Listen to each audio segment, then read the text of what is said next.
going on, Internet? I'm Christopher Peterson, and you're listening to Nerd EXP Cinecast. This week I'm hanging out with Guillermo. I am here all day. And Edgar. I'm here for a couple hours. If you're a returning listener, thanks. If it's your first time, you're in for a treat. We go through this week's top entertainment headlines and talk about our favorite movies and TV shows that came out. The point of this? To start a conversation and help you level up your movie IQ. Jumping straight into movie news, Disney is continuing their live-action dominance after the heels of Cinderella. They've announced a Winnie the Pooh live-action and a live-action Dumbo. Yeah, and then also, I was just sharing this, there was also confirmed somewhat rumors of Pinocchio going at it as well. I think in one of our podcasts we mentioned kind of the reasoning why Disney keeps doing this. Makes money. Yeah, one, it makes money, and two, they can continue to call those franchises their own as they are the latest one. You know, so if somebody tries to copy them exactly, I think they got like a 30 or something 30-year originality kind of patent. A billion-year contract? Basically, as long as they keep making it. That was a Scientology joke. Oh, that's right. Haha. The billion-year contract? Oh, okay. It will work next week. There are some properties that I don't believe should be done live action. Winnie the Pooh. Like, how the heck is Winnie the Pooh going to work? Like, things with animated characters should not. Things, hang on. Cartoons portraying humans is okay. Like Aladdin, like Mulan, those I'm okay with. Okay. But we're just going to end up with live-action Peanut movies or live-action Smurf movies. Like, no one wants that. Right? Like, how are they going to do Dumbo? That's the thing. So I'm thinking they're probably going to have to rely on changing the story a bit. You know, and maybe, I mean, there were movies with animals that worked. I mean, most of our childhood we had 101 Dalmatians be a live action, and that worked. Stuart Little? Stuart Little, I guess, yeah, if you could train a mouse to do it. Yes, because they had a mouse walking on his hind legs. No computer. What's the movie with the orangutan? Thurston checks in? Dunstan checks in. Thurston checks in with Jason Alexander? You had, what was the Disney gorilla movie? Joe Young? Yes. Was it Mighty Joe Young? Mighty Joe Young. That worked. No, I get it. Disney wants to make money on, like, they don't have to put sequels out.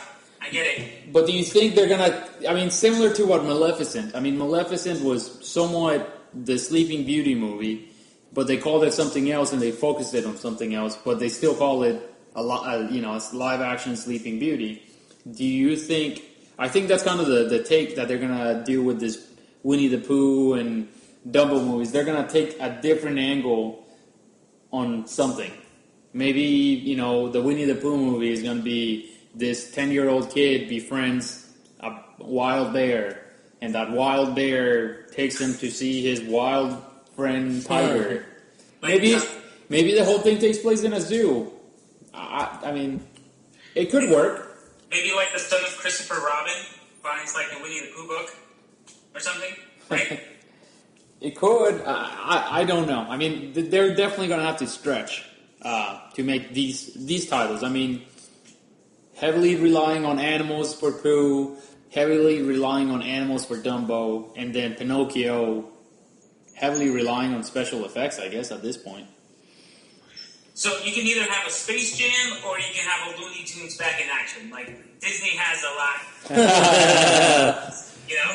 Because Space Jam is wonderful. Yeah. And, Looney Tunes isn't. Poor Brendan Fraser. Yeah. I heard Brendan Fraser was doing a TV show now. What? Some detective TV show, like, where, I think it's with Dennis Quaid. I feel like he's at a point in his career where he should go to TV. I'm still waiting for the next Mummy movie. It's going to happen at some point. I don't think you're going to see a Brendan Fraser Mummy. Like, I think you'll see another Mummy movie, sure, but I think that franchise has played its course.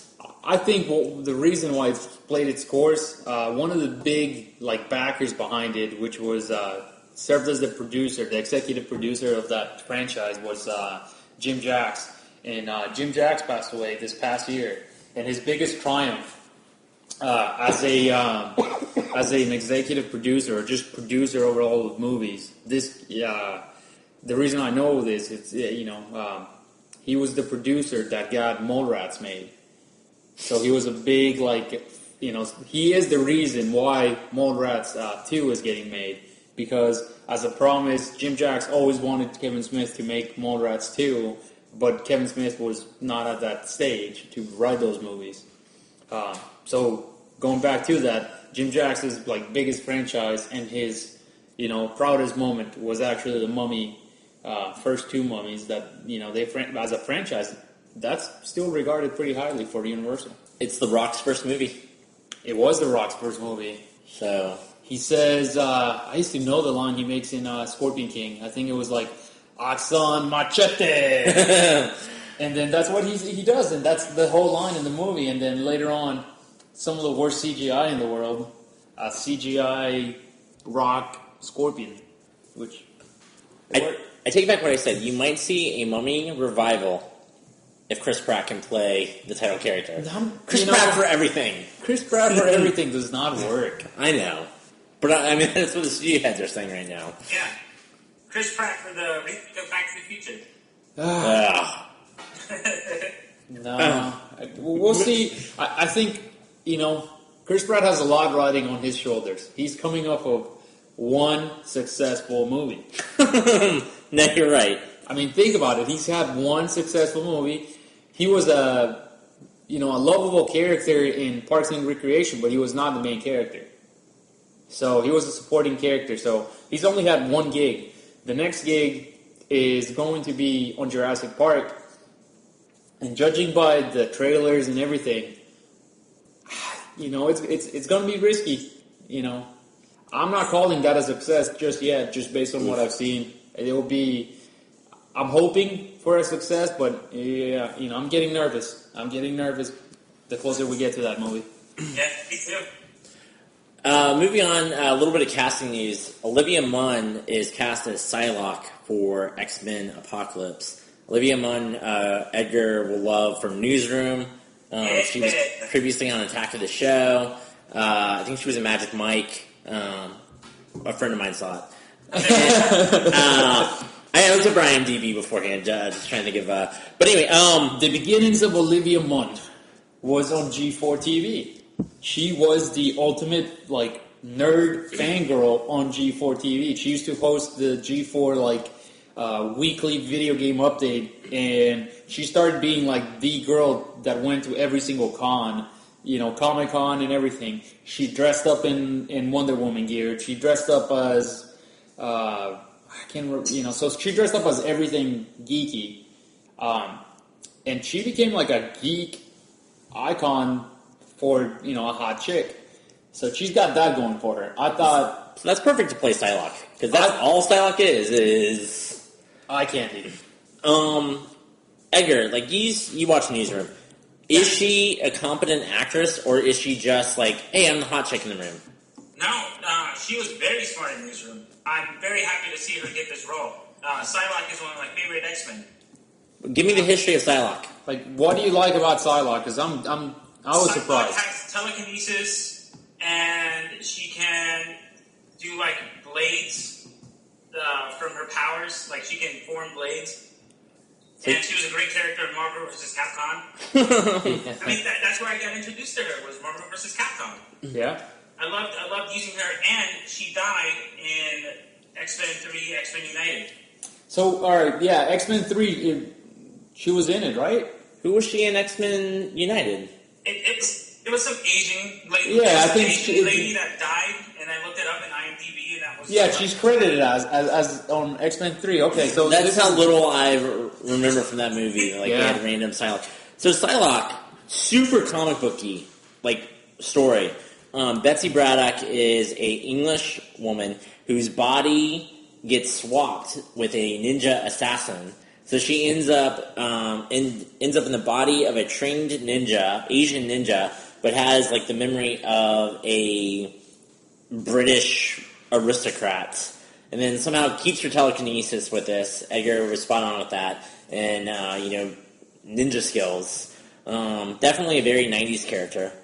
What sticks out to me, and this is not criticism on Olivia Munn or her abilities or what she'll bring to the role, is that from rumors like our knowledge, like Jean Grey and Cyclops and Storm and whatnot are going to be played by a more teenager age That's character. A good point. So now they're bringing Psylocke in as another adult character. So I think there'll be kind of like a slight disconnect, which I guess will be fine because you'll still have Beast in there who will be an older X-Man and Mystique and Magneto and Xavier, but she'll kind of like more fit in with that grouping than kind of the other rookies who are coming in.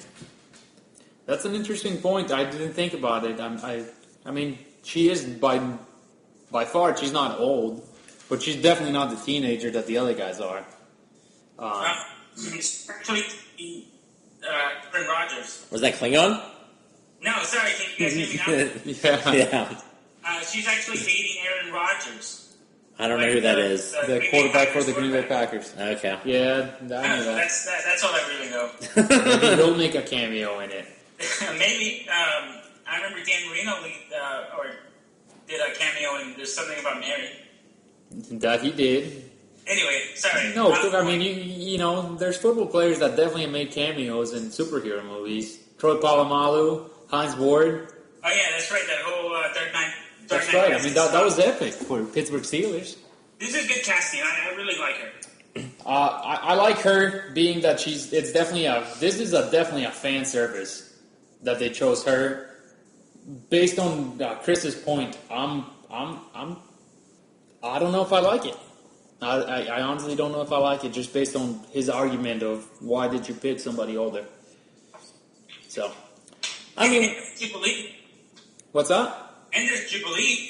Yeah, Jubilee is going to be in it, but Psylocke, I guess this is the time that they're going to definitely bring a big group of X-Men. They set themselves up for it. They have to include the Asians. Days of Future Past ended up working out for me because it really focused on a small group, a small team.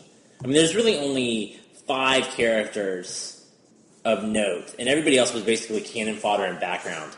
So I'm kind of hoping that with all these announcements, all these casting, all these things, we'll kind of run into a similar situation. That they will focus on a main group, and everybody else is just background noise and fan service. Because there's just too much time. There's only so much time on camera to give to everybody.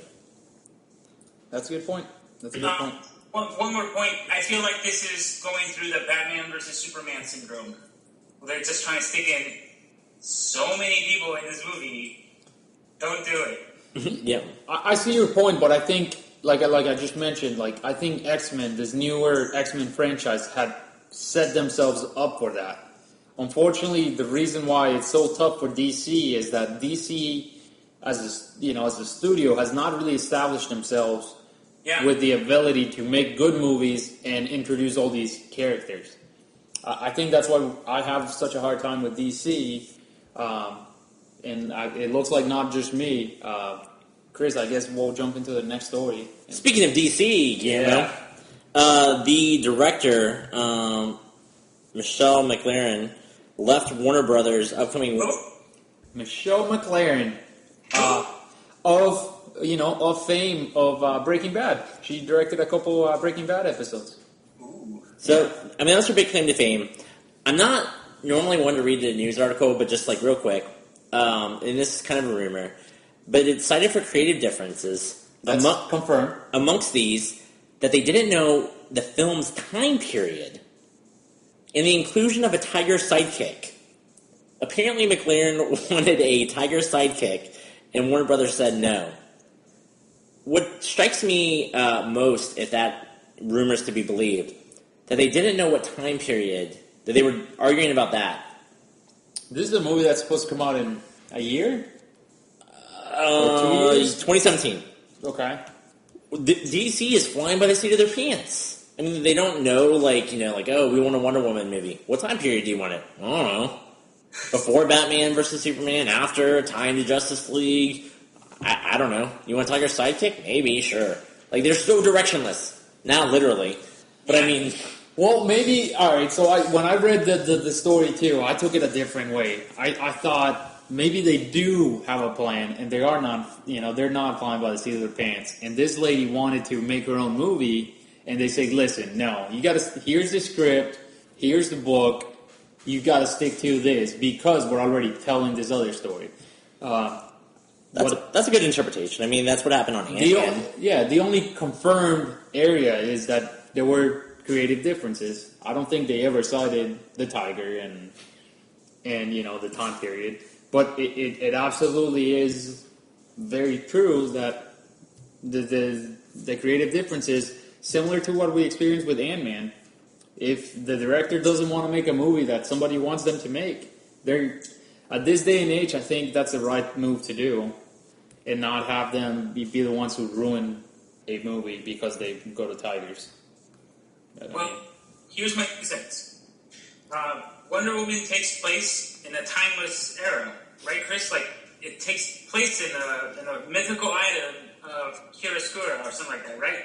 Yeah, time is There's no time. Just do it on the island. Do it as Diana grows up, becomes the warrior goddess that she is. She has to fight Ares or some shit, and then that's it. Just... Why does it have to be time? Well, so, again, we barely, we'd like to stay away from rumors, but some of the information that's been confirmed rumors has been, or, very credible rumors, has been that they were exploring with the timeline being taking place in multiple time periods. That they would start it as an origin story with her fighting in as an Amazon, and then eventually cross over into the Batman versus Superman, Metropolis, New York, or not New York, Gotham kind of scenario. And, so I think that's what I've been hearing, what I've been reading about it, is that's what they were fumbling with. So, we'll see. I mean, this is what I think. It's just another move on DC that makes me a little bit more uncomfortable about these movies. Let's get through the first movie before we start worrying about the second one. And I don't mean it feels technically the first movie, so we are already worried about it because of that movie. If Man of Steel had been a knock out of the park, perfect movie, we would be. I personally, I think I would be more excited about Batman versus Superman than Avengers. If Man of Steel had been successful, to me at least. I mean, it was successful. It made money. Snyder kept the franchise, but I'll be interested. I hope, like I said many times before, I hope to be proven wrong on this movie because I think they're gonna mess with that storyline that I really, really like, and I just hope they do it justice. So, moving on. I don't know who wants to channel their inner Drew. Captain America: Civil War will be filmed for IMAX. So IMAX is this awesome big screen. I'm glad they're doing it. Something that we mentioned earlier in the podcast and in one of our earlier episodes is this movie's getting shot, pretty close to where we're based out of in Florida. It's getting shot in Atlanta at the new Pinewood Studios that they opened since, I guess, mid of last year. So that's pretty cool. I mean, there's definitely a lot of things that they can see, with an IMAX camera. I think that's a movie that serves it. I personally think for Age of Ultron, I want to see it in a big format, in a large format. I think that kind of movie serves the purpose. It might not have been shot for IMAX, and I definitely don't know if that's the case. But, I think just the epicness of having, just seeing 6 of these, pretty larger-than-life figures, characters, I think the space of the screen will be better shared in a gigantic screen. So I'm pretty glad that Civil War is going to be in the larger format. Do you care, Edgar? I care. Oh, hang on. Let me channel Drew. Well, I really like IMAX, and I would rather be shot at IMAX camera. Sound like Ron Howard. That's just sounded like Ron Howard. I think this is really cool. It's a new way to get people into the movie theaters. It's a unique experience, being able to see it in like a 5-foot tall building with actually good sound. Like, you can't get that anywhere. So it's the mystique of the movie theater again. Going in there and having an experience, which is really nice. They gotta have some reason to rival people's living rooms. I think that's the biggest challenge that the movie business has nowadays is, some people are willing to wait the 3.5 months that it takes for a movie to come out. Yeah. Here's I will relate it to a sports thing that's actually happening in Jacksonville. Is that the stadium, like the Jacksonville Jaguar Stadium, remember Bank Field is getting all these upgrades so that people can go there. Because, hell, I can watch the football game here. Air conditioning, there's no line for the bathrooms, I can get all my beer. Like, it's a better experience here. However, they're making it lucrative, or they're making the amenities better so that people will want to hang out there.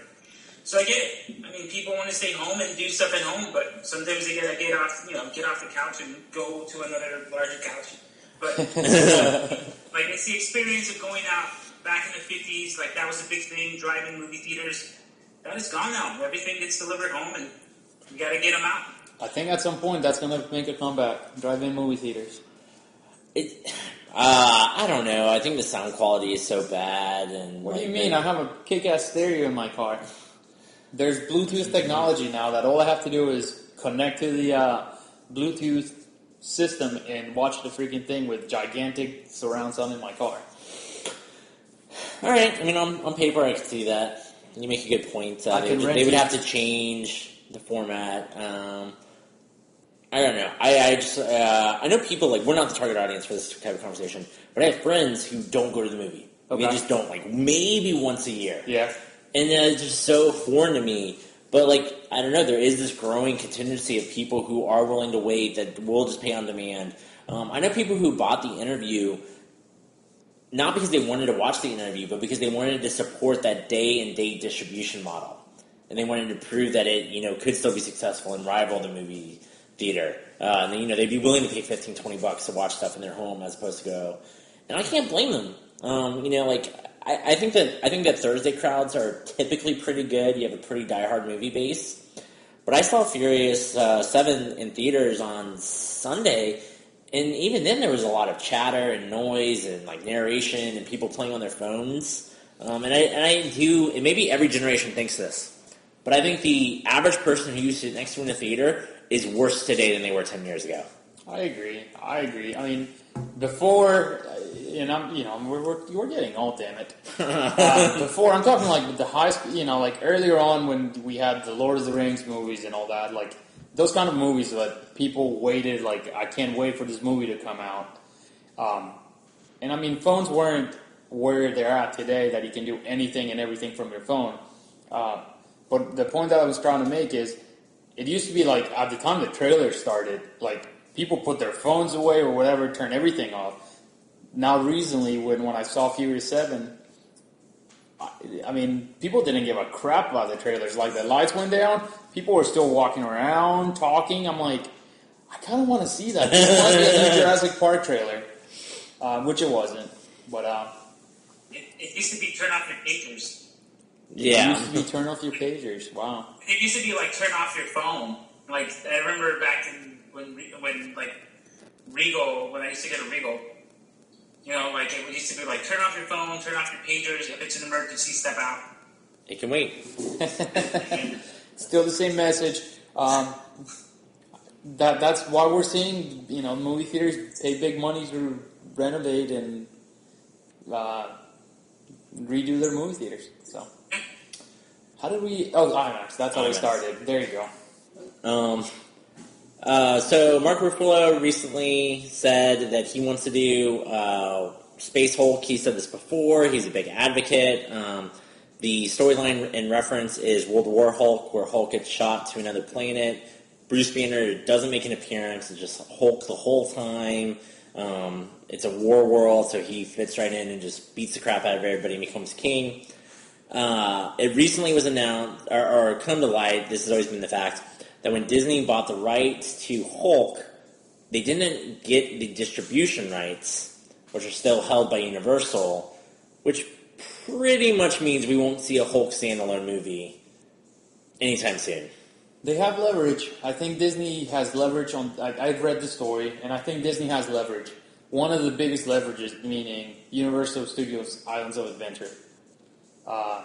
One of their most prominent rides is the Hulk, the Incredible Hulk roller coaster. That is always every 5 years, that contract needs to get signed for Universal Studios to keep that franchise. That was something that Disney, before the contract, and this was done on, I guess, Universal's part just because of ignorance. When Marvel was doing their fire sale, they sold, you can have, the name of this park, because the park was a gamble. They didn't know if it was going to work, really. Yeah. It was a second park for Universal. They're like, why are people going to come here? So it definitely was a gamble. So they only gave that gamble, I think it was 10 years. And then the 10 years expired, so they gave it another 5 years. When the 5 years happened, before they renewed the next negotiation, Disney bought the rights to, or bought Marvel. Then that negotiation already took place once. And, we're still seeing, the whole roller coaster. But I think Disney, as a company, has a huge bargaining chip. I think, if Marvel Cinematic Universe wants to make a Hulk movie, it's going to get made. I think this Universal, to me, that's a subtlety. It will get worked out. It might be a collaborative release, just like Sony, where Universal and Marvel Studios partner up to make the next Hulk movie. I just don't think it's gonna happen. I really liked the Planet Hulk Marvel Universe movie. I really enjoy Hulk. It's pretty cool. He's a badass. He just likes to smash stuff. I get it. I even like Mark Ruffalo as the Hulk. That's fine. So it makes sense that he wants to keep doing this movie because he only does indie movies. So, why not? Make the money while you can, Mark Ruffalo. We'll see. The thing with the theme parks, I'm not really too concerned about, but we'll see how it goes. So, other bit of Marvel news already came out, confirmed that there's not going to be a stinger for Avengers. Do you hear me? Yeah, so you put this on the docket? Yeah. So there has been confirmed. Josh Whedon said outright that there's no anything after the credits. That doesn't say or mean anything in regards to during the credits. Okay. I think we're dealing with technicality. Technicality. I think this is what Josh Whedon is doing. Edgar Wright did confirm that he wrote a specific after credit sequence for Avengers. That will tie in Ant-Man. This scares me a little bit. Maybe the stinger is still there. Maybe it's not. But if it's not there, that scares me for that July release of Ant-Man. Stingers have been such a staple of the Marvel Cinematic Universe that when I finished Daredevil, the 13th episode, I fast-forwarded to the credits thinking that there would be something after everything, even though it was a Netflix series, just because that was very, I thought, teasing one of the next shows coming up would be very Marvel. So I don't know, them doing this, maybe they're kind of tired of it, but I don't know, it works. It keeps people in seats. It gets people to watch who the second key grip is. So, I don't know. I'm surprised to see this go away.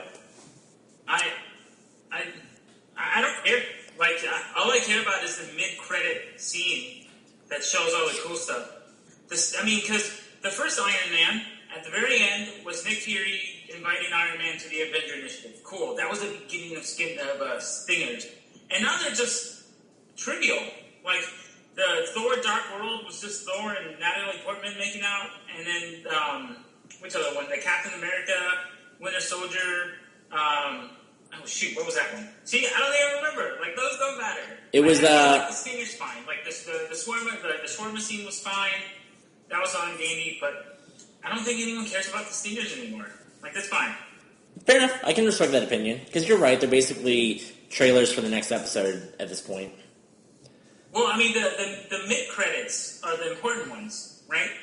Like, I remember because Winter Soldier showed the two twins, but then after that, it's a I don't even remember. It's the machine booting up or something. No, right? At the end?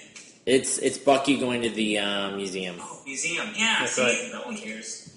Well, that's an interesting storyline, and I was, again, maybe Marvel doesn't want to tie themselves up to the hype with this stuff. I mean, when I first watched the first Avengers, and I guess it was the first Avengers that had Thanos in it, right? Yeah.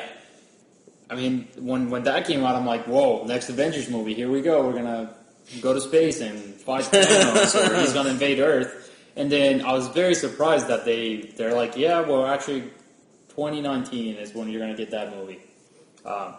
So with that said, I don't think they're going to do away with it, but I think they're going to be less and less meaningful and more, shawarma scenes. They're definitely not going to be, let's tease the next movie. I think that's the move that Marvel's going to make.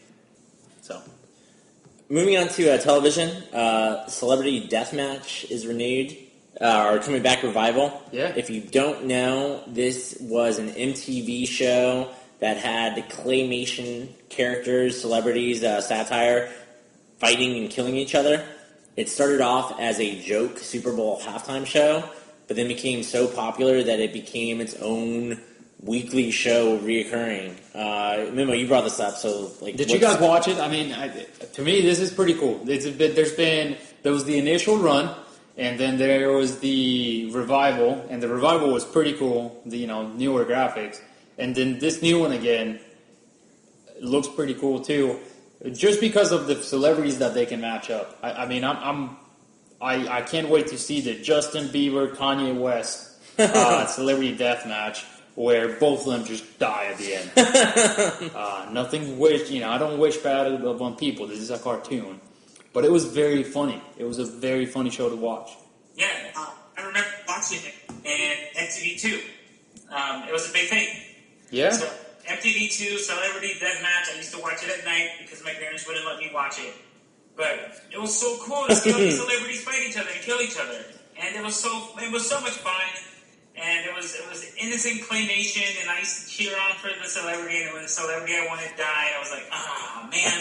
And they died such gruesome deaths too. It was so cool. Like, they would pull out intestines and rip off arms, and it was so cool. I mean, I wouldn't let my kid watch it. So, what's your mom going to say when she's listening to this right now and discovers that you went behind her back, betrayed her trust? It's Alan 12. It's Alan 12, that's right.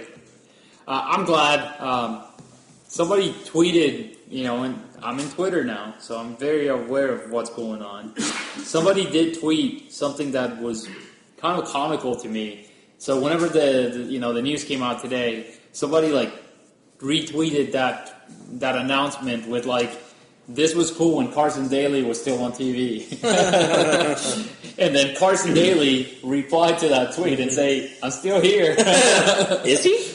Yeah, so Carson Daly is now the host of NBC's The Voice, and he's also a permanent host in the Today Show. Okay. So he is a credible. Plus, he's got he still has his nighttime show, Last Call with Carson Daly. It comes on right after Seth Meyers' show. We do not have any intersection in our Venn diagram. Oh. We are just two circles, I guess. I didn't know that he was in any of that still. Yeah, absolutely. So, and neither this guy that said that. But I thought that was comical. I mean, I guess it brings you back a little bit. I hope they do it justice and then they make a good run. And I really, really hope they post it on YouTube. If this thing doesn't go on YouTube, I think it's going to just not be successful at all. So. I remember Carson Daly at TRL. If you guys remember TRL. We remember Yeah, TRL. we remember TRL. That's when music Did was you still ever cool. Did you ever call in? Did you ever vote? I don't know. Oh, I definitely did. I definitely did. I was one of those guilty ones that You put... did that. Yes, one of the guilty ones that put Duel of the Fates to number 1 for 2 days in a row until George Lucas retired it himself. That was pretty epic. When episode 1 came out, it was online voting. You got to vote for the videos online at that point. So you didn't have to call in. But when that made it to number 1, that was a pretty proud moment for Geek World back then. You know, Star Wars made it to number 1 over NSYNC and Britney Spears. So that was pretty cool. Moving on to television news, True Detective Season 2. Edgar, you're a resident True Detective fan. You want to run down this? No. Yes. So, I enjoyed True Detective Season 1 tremendously. I enjoyed the performances that Matthew McConaughey and Woody Harrelson turned in. Talking about Season 2. Good. So, it was a great show, and I'm very happy to see a new teaser for Season 2. I know it comes out, I believe in May or in June, once Game of Thrones is over, and I can't wait. The only thing that I'm not so excited about is Rachel McAdams. She doesn't seem like a true detective. I liked Colin Farrell because he's a gritty guy. I liked Vince Vaughn because he looked very serious. He kind of looks like the Kingpin in Daredevil, like his character almost. You know, like his gravitas. Yeah, he looks like a huge character. Yeah, Rachel McAdams does that. But also, what's his face is in it? Taylor Kitsch, whatever. Yeah. He's the dude. He looks believable. I can't wait. Rachel McAdams is going to be distracting. I honestly, after watching that trailer, I think Rachel McAdams is going to be the surprise. I think Colin Farrell is going to be kind of like a Commissioner Gordon in the background, and I think Taylor Kitsch and Rachel McAdams are the main detectives, and they got other guys just in the background. That's what I think is going to happen, especially in some of the scenes of that trailer. I was one of those that watched the first one. I was definitely impressed with the performances, and I think that's what made it for me. Otherwise, I would have been higher disappointed with this thing. The story, I think, it was at times weak and lazy. So hopefully and I think we shared this before when we talked about True Detective in the past podcast. So I don't think that's anything new. Definitely excited. Not as excited as I thought I was going to be. I was more excited when they announced the cast. But now that I got to see them, it only got one YouTube view out of me. So. I mean, in a lot of ways, it's a whole new show. I mean, that's the problem with the anthologies. Yeah, you have a lot of the same behind-the-scenes talent, but I mean, it is new story, new groundwork, new characters, it has to have a new hook, and it has to grab you again. And I wonder, if True Detective will be able to keep that going. I mean, American Horror Story does. So, I mean, there's still an audience for these types of serials. So it'll be interesting. It'll be interesting to see how it ties to the first True Detective season. You think they will? I just figured completely new city. The director and creator said they're related. Okay. He's always said that they live in the same Earth or same. It's in the same place, and that everything will be tied together. Matthew McConaughey's the killer in this season. Maybe. I mean, if you follow the truth to American Horror Story, that's what you would do. So. All right. Other trailers. Ant-Man trailer came out. Yep.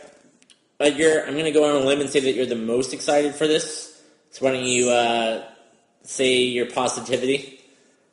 Well, I happen to like Michael Douglas a lot. Dougzilla? Huh? Did you say Dougzilla? Trailer, though. Wait, one more time? I said, did you say Dougzilla? I like Matthew Douglas a lot.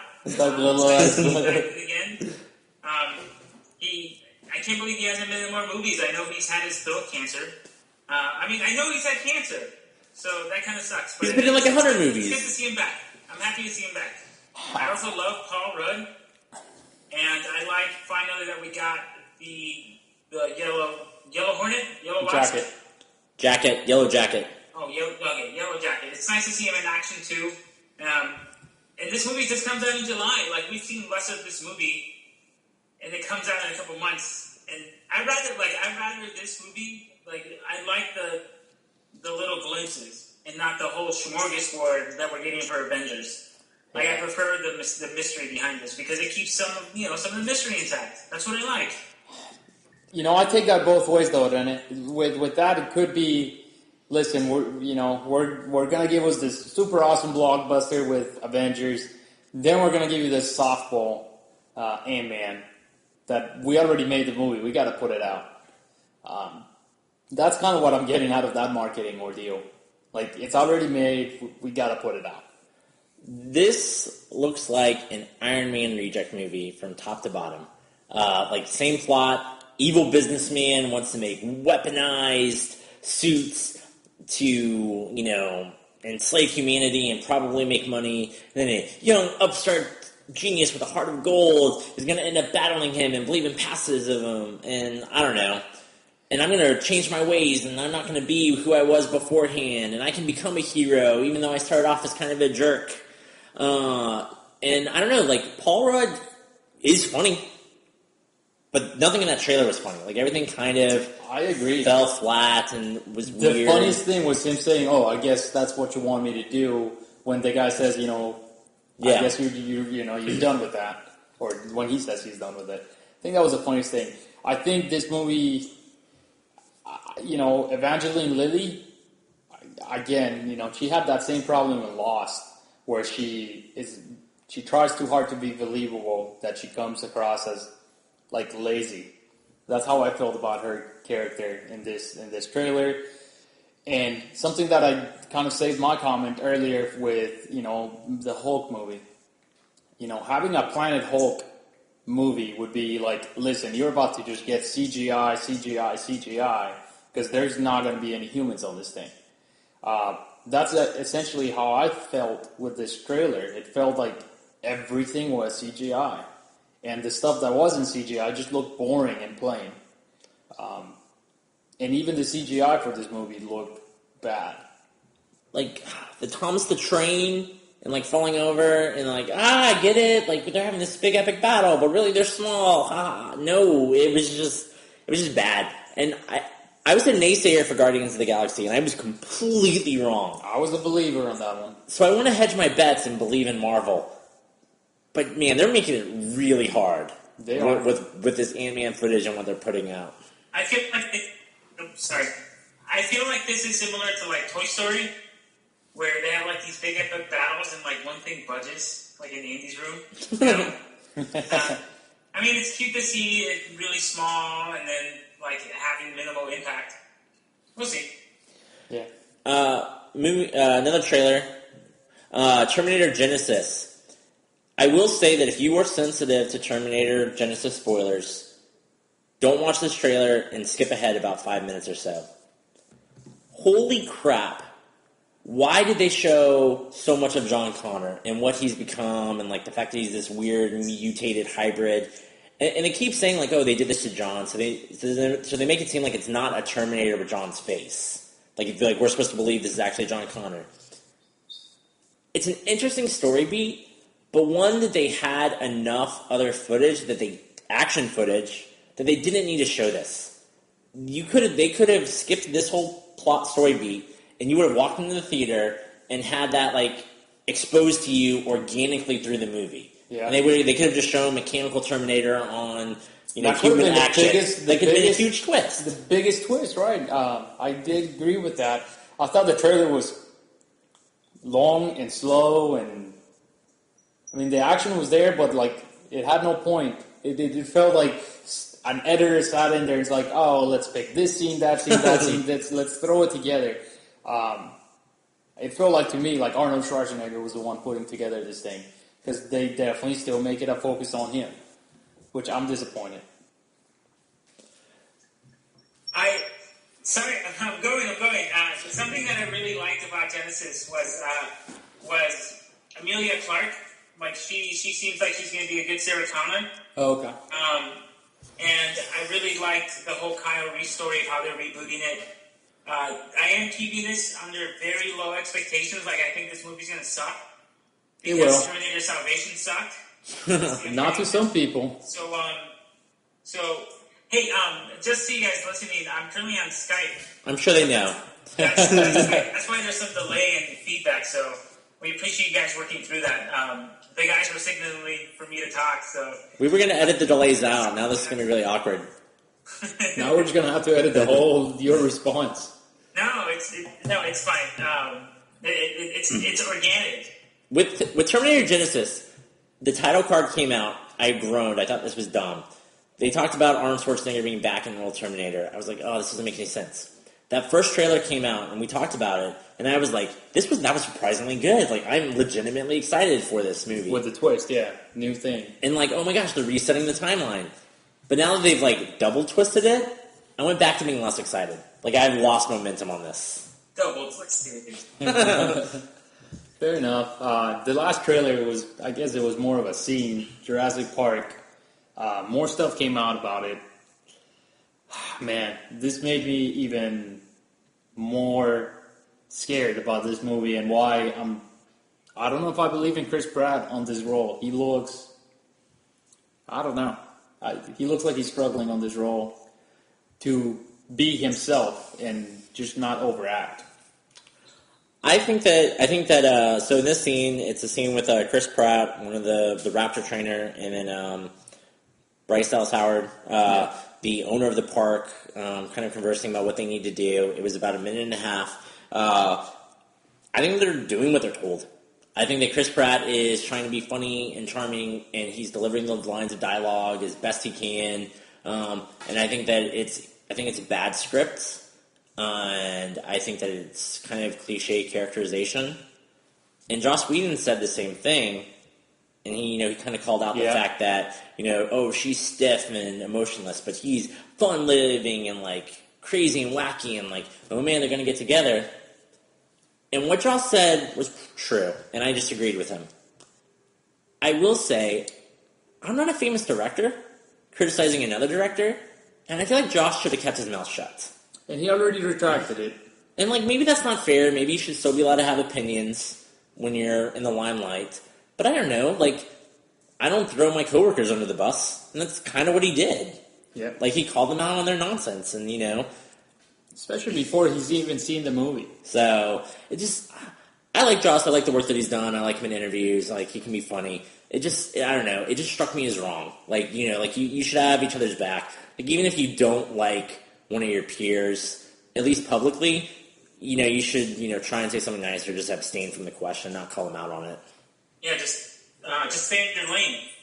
Like don't go out and try to embarrass Colin Trevorrow, that poor guy.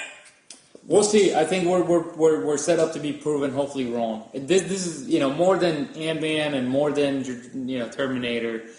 This is the one I'm really, really, really hoping I get to be proven wrong, because I really want to enjoy this movie. It's been a while since I've seen this beloved franchise, so I hope they did it okay. All right. What we've been watching, I think we've all been watching Daredevil. Definitely. A couple weeks from now, I think 2 weeks from now, 1 or 2 weeks, we haven't figured it out. We'll do a full Daredevil spoiler cast once everybody's seen it. So, no spoilers whatsoever. I would just say it's a great show. You should watch it. I guess that's about it, without trying to even hint at a spoiler. I am impressed at the, Netflix does not disappoint still with, I thought it was going to be like the production value wasn't going to be there, the quality wasn't going to be there, the Marvel flavor wasn't going to be there. It's there. Even though Netflix puts their sticker in front of it, this is 100% Marvel. Daredevil, it was when the whole thing got announced, I'm like, that's going to be a complicated character to put every day, like tons of episodes about. Because he's not a beloved character by most. He's not the colorful character. But man, did they do a great job on this storyline so far. I'm halfway through it. I don't know the end. Something that I still don't know, and neither does the world know, is whether this thing is going to get picked up for a second season, or how that works out, or how it ties into the cinematic universe. So it's already been announced that Daredevil and then Jessica Jones, and then Luke Cage, and I want to say Iron Fist. But maybe Iron Fist is part of Luke Cage. I'm sorry. We're supposed to help you, not the other way around. But then, so they're all going to have their own standalone, and then they're going to have a team show. Yep. So I think once the dust settles on that, then maybe they'll start announcing second season, see what does best, maybe keep this format going. I don't know. Yeah. Edgar, what are your thoughts? Briefly. I really like the fighting. Like, it's real realistic because the dad is the boxer. You know, like, that's not a spoiler. Everyone knows Daredevil's dad. Did you guys though? I laughed at it's realistic. Like, no superhero fighting is realistic. Well, in this case, the bad guys get back up. Yeah. That sucks. I agree, but this is, maybe, we'll save it for a criticism, but something I'll tell them, like, this is the worst bad guys ever. Like, no one carries a gun, and if they carry a gun, it takes them 20 minutes to draw it out. Like, they have to fall on their ass, like, twice before they freaking get it out. I'm only, like 3 or 4 episodes in. I just watched the one titled, Episode 1, I think those... Storm? Okay. Rabbit in a Snowstorm, so I just finished that one. So like the 4 story's episodes great. I'm compelled to watch another episode. I think that's what they did right. I like it. Great job, Netflix. And Marvel. I mean, Marvel. this is Marvel. 100% Marvel, so... Oh, and how do you guys like the Mighty Ducks kid in it? That's pretty cool. Absolutely. Foggy? Foggy was in the Mighty Ducks. Who was he in Mighty Ducks? He's one of the Bash brothers. Yeah. I can't remember the... he's Fulcum. I'll look it up. You don't know. Yeah, but that was it. Fulton Reed. Yes. Yes. Definitely, he's a great character. I enjoy him so far in what I've seen. All the acting, I think all the acting's great. I remember, God, I'm blanking on his name now, but the Daredevil, Matthew Murdock character, and they're like, oh, he's in it. I'm like, from Stardust? He was kind of a little prissy Daniel kid. Fox, yeah. He's great. I agree. That was one of the biggest things that I had against this series was like, they picked a pretty boy for Murdock, but he knocks it out of the park. I like him as a person more than I like him as Daredevil, which is what it's supposed to happen. So I'm really excited about this. Anything else you guys have been watching? I saw the first episode of Game of Thrones. It's more Game of Thrones. If you like it, you'll like it. It's on one hand, it's the fastest 50 minutes of television you watch because when that end credit starts, you're like, it's over already. But at the same time, it's also kind of slow because you're like, what happened last week's episode? I don't know, nothing really. Fair enough. There's so much juggling that the story kind of moves at a snail crawl. I think it's a show that's better to binge watch than watch week to week. But I'm so afraid of spoilers, I almost have to watch it week to week. This is why I think, even though I haven't rushed into Daredevil, I panic, and I've been staying away from some media until I finish it because I am panicking that somebody's going to spoil something. Definitely in 2 weeks, hopefully everyone's caught up that listens to us, and we can talk freely, or you can skip that episode. Let's skip the end.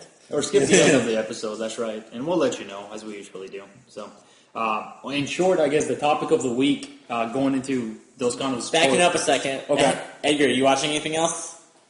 Oh, I'm sorry. Yes. I've started watching Mad Men again. Not worth it. Mad Men is great so far. It's 2 episodes into its second part of the 7th season. That just sounds complicated. Great job. John Hamm is going to win Best Actor this year, finally. Now that Bryan Cranston is done. Bob Odenkirk. Yes. For Breaking Bad. He's finally done with it. Now John Hamm can finally win Outstanding Male Actor. He won't. Yes, he will. No, he won't. Silicon Valley and Veep started up again on HBO. Those are great. Silicon Valley hit it out the park this week. It's a premiere episode, and Veep is funny as ever. So that's what I've been watching. Just a lot of HBO shows and Netflix. Okay. That's all. Just my 2 cents about Mad Men because I love Mad Men so damn much. So, topic of the week is going to be Furious 7. Edgar has not seen it. Do you want to say goodbye now? To Paul Walker? No, to the audience. Do you want to just... I honestly don't give a shit about the movie. I mean, it involves Dubai and it involves cars flying. So hang on, though. When did you... What was the last one you watched? 5. That's the best one. Yeah, and if that didn't get you hooked. I know about Fast and Furious 6, whatever it's called. I know about it. Okay. So I didn't watch it, but I know that it involves some dude from Europe that's like a super soldier, and they go to Europe to track him down, and then they finally kill him, and then his brother is Jason Statham. That's all I need to know. Okay, so that's fair. all you need for the new one. And then Jason Statham kills Han in Fast and Furious Tokyo, right? Yep. Well, and then, retcon, but yeah. In this movie, and then in this movie, Jason Statham tracks down our heroes and he eliminates them, right? Or he tries to. Yeah, That's what the trailer set up. Yeah, that's the premise. Okay. So, no spoilers for a sec. If you like Fast and Furious, you like this movie. If you don't, it obviously isn't going to turn your mind or revolutionize, the series. My quick review is this movie starts off slow. It has too many plot threads. It has a lot of good action. It's a fun movie, and it ends really well. And that's basically it. So, like it or not? I like it. Like I would put it in the top half of Furious movies. Okay. Like I said, Fast 5 is still my favorite. Okay. And then I don't know, depending on what mood I'm in, the original 6 or 7. So Okay. it's still in that top half. Like I would call it a good movie.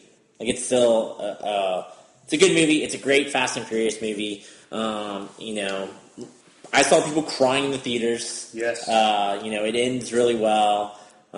It's a good. This could be the last movie in the series. It's not going to be as it just crossed 800 million and still is in theaters, and it's already the fastest selling franchise, yeah. in that franchise. So, so my take on Fast and Furious 7, I loved it. I think this movie, from the trailers, from everything. At no point did I feel uncomfortable with this movie. This is something they know how to make. They know how to make a Fast and Furious movie, and by all means, keep making them, because there's still going to be an audience. At no point have they disappointed. Something that I definitely want to make a point, if you were one of those that definitely watched the earlier movies, up to 3, where the storyline was mainly about the cars and racing and modding your car, like, that's gone. I think that complete part, I mean, they're still cars. They're still a big part of it. They're all great drivers, and that's still a big key component in the action sequences. But I think that's, after 5, that just kind of took a secondary seat to the action. And this movie just does action very well. Something that one of the reviews that I heard that kind of, after I watched the movie, I'm like, that was dead on. This is the movie that, the Schumachers of the world, the big action directors, the director Michael Bay's, of the world, like they've always tried to make this movie, the big explosion, big effects, larger than life movie that actually works. This worked 100%. There was definitely there's huge elements of like there's no freaking way that can happen, but they make it work in this movie, and I 100% was hooked from beginning to end. I went and watched it in the first showing at the big, I watched it in one of the large format theaters, so I definitely recommended it, and I think because of that, I enjoyed it thoroughly. So I absolutely recommend it. So now we'll jump into spoilers to get a little bit more nitty gritty. Okay. So, like I said before, there were too many plot threads. Letty's still having memory loss and like forgetting the wedding and like playing around with that. Were you shocked with that wedding? No, You thought it? I mean, like I didn't even think that they were married, but when they're like, "Oh, we got married," I was like, "Okay." Like You accepted it, okay? Like they were life mates already, so this didn't change anything in my opinion. I was still shocked on 5 when Letty was alive. Sure. So that to me was the biggest shock, and that was a huge risk on this series to bring back that character. I think it was definitely fan service and actor service. Part of the reason why she was taken out of the series was because of her schedule. At that time that she was doing this, she was involved with Lost. So Lost was taking, you're feeling lost. You got to live in a cave because you can't come out. People cannot ask you questions about what you know. And she made it far there in the show. So definitely she had a lot of secrets with her. And until that happened, that's one of the reasons they kept her out of some of I guess, the better part of 5. Five. I mean, she was only in picture in 5. Yeah. And she was barely in 4, and so... So definitely that was part of the reason, and they brought her back. So that was great. Kurt Russell, his whole character, I was waiting for him to betray them the entire time. Yeah. So it was almost surprising that he didn't. I could easily see Furious 8 being Dom working for him in some capacity and them continuing their crazy relationship. And he just gives him missions. So, yes, Edgar. Kurt Russell is in this movie? Kurt Russell is in this movie. He is... As Stuntman Mike? He is not Stuntman Mike. Yeah, let me channel Drew real quick. As Stuntman Mike? It's more like Strong Bad, but you're getting there. So Kurt Russell plays a government stooge, like not government stooge, but he's a government shadow operative and makes a big deal about it. He's there to help Dom and team get information on Jason Statham's character, the Elder Shaw brother, and he helps them get that information by stealing from a terrorist who has a secret code that will then turn every camera into spyware that will then find people, and you're making a face, Edgar, and you're right. The premise of this movie is a revenge movie. And this movie, outside of Fast and Furious, will never hold. No, not at all. I mean, like, it only works because we've seen these characters, and we love these characters, and they've established their relationships.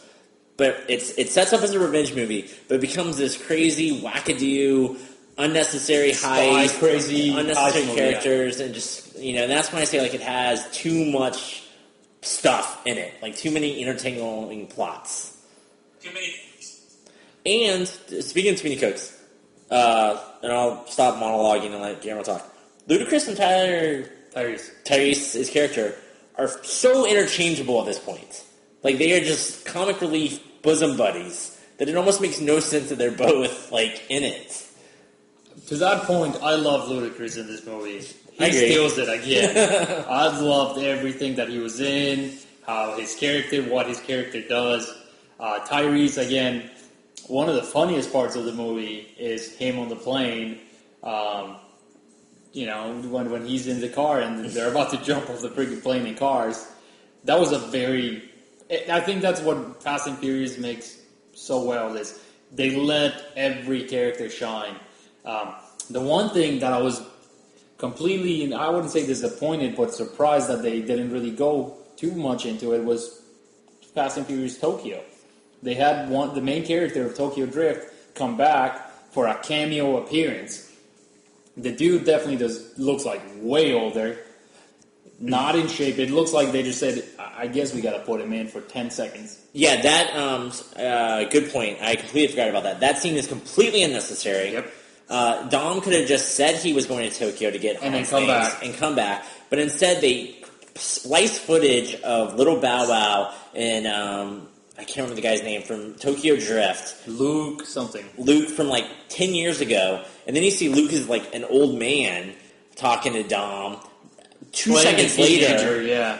So, I mean, it didn't work. And the world feels so small. Like, the character's like, we're going to Dubai. We're in Dubai. Let's go back to LA. We're in LA. Like, I mean, there's no travel or, like... I was surprised with with two things. One is how the Jason Statham, plot line that I thought that was the plot line. That was a secondary plot line. There was so much more going on in this movie. And two, going back to, the traveling. I thought that was one of the coolest things to see all these characters just go play in all these places. And the cars are still freaking awesome to look at. And this is a very minor complaint, and maybe, like we said, I'm getting older. I feel like this movie had more cheesecake girl booty shots than before. Like, I don't know if it lingered longer or if there were just more of them. But I think it was you, Chris. All right. I think it was you, man. That's where you're at. I heard that a lot. And maybe I was just so fascinated and so into the movie, I remember of maybe one. Yeah. And that was just one that I was like, all right, look at that car over there. Yeah. It's much fancier to look at. My favorite scene in the movie. Well, I feel like you did bring up a good point. Like Brian got Paul Walker's character. Brian got a couple moments to shine, which I'm glad, because I feel like sometimes you watch these movies, and it definitely falls into like the Wolverine trap of, hey, we got an ensemble cast, but really it's the Vin Diesel show the entire time. Yeah. So Brian had a couple moments to shine, and you're always kind of like, is he gonna die? Like, yeah, like the whole time, always I'm there, like, and they set it up for that. You know, if Paul Walker had not passed, I don't know how this movie would have worked different. You know, how it would have worked. It was, you know, some of the phone calls and, you know, like the phone call scene when she's there, you know, in Dominican Republic, and you know they bring up like, I'm not sure if I'm gonna be back. Like, yeah. I was like, oh man, but exactly that. Something that last point that I want to make on this is they did a hell of a job of hiding Paul Walker. I cannot tell you, like, other than one scene that was noticeable to me, I cannot tell you that he, you know, if you told me that he died in the middle of this movie, like, I would have been like, really? When? Like, they did such a good job of keeping him on camera, not hiding him. You know, the only point that I've noticed that he was definitely CGI, it was when, you know, where they're in Dubai looking down after the car has gone, you know, has fallen off the building, and you see Vin Diesel and Paul Walker looking down. The Paul Walker standing at the edge of the building is definitely CGI. Like, definitely. Like, at that point, I saw it. Yes. So, he died? No. Spoiler, no. No. This guy? No. So the end of the movie, you know, basically they're like, hey, he's going to be with his family now. Like, he's done with his life. And so Dom leaves because he doesn't say goodbye. But then Paul Walker chases him down and says, what, you thought you could leave without saying goodbye? And then they just drive off together. And then it's almost straight out of a movie poster. Dom at a point, keeps going straight, and he veers left. And, you know, it's like, oh, symbolic, they're on different paths. And then they do a tribute of Paul through all the movies. Yeah, I heard about that. They did a mighty good job on this. A hell of a way to kick off the movie blockbuster season. Does Jason Statham's character survive? He does. Yeah. He ends up in a Hannibal Lecter prison. And we discovered that the younger brother from the last movie actually survived. And I thought he was dead too. I thought he was dead. He's in a coma. He's in a coma. One thing that I would say, and I know I criticized it for too many plots and being small, The Rock almost has no point in being in this movie to me. Like, he's just there because he's part of the franchise now, so they're gonna find a way to write him in at some point. And second, I feel like they introduced the daughter just so he could have the line, Daddy's going to work, without it being really creepy and weird. And the daughter was awkward. I you know, some of the lines that they gave the kid is like, that's weird. I'll give you guys a little bit of background. So, opening this, I think, June at Universal Studios Hollywood, part of the thing that Universal Studios has been doing for one of the most popular attractions always at Universal Studios was the backlot tour.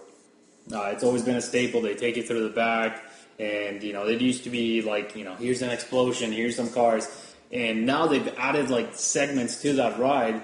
One of them, which was a couple years ago with King Kong.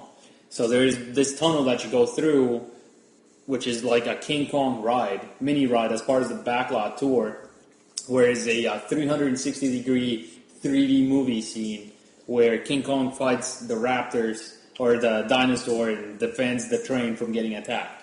I have not witnessed it. I've never been there, but I hear it is 100% awesome.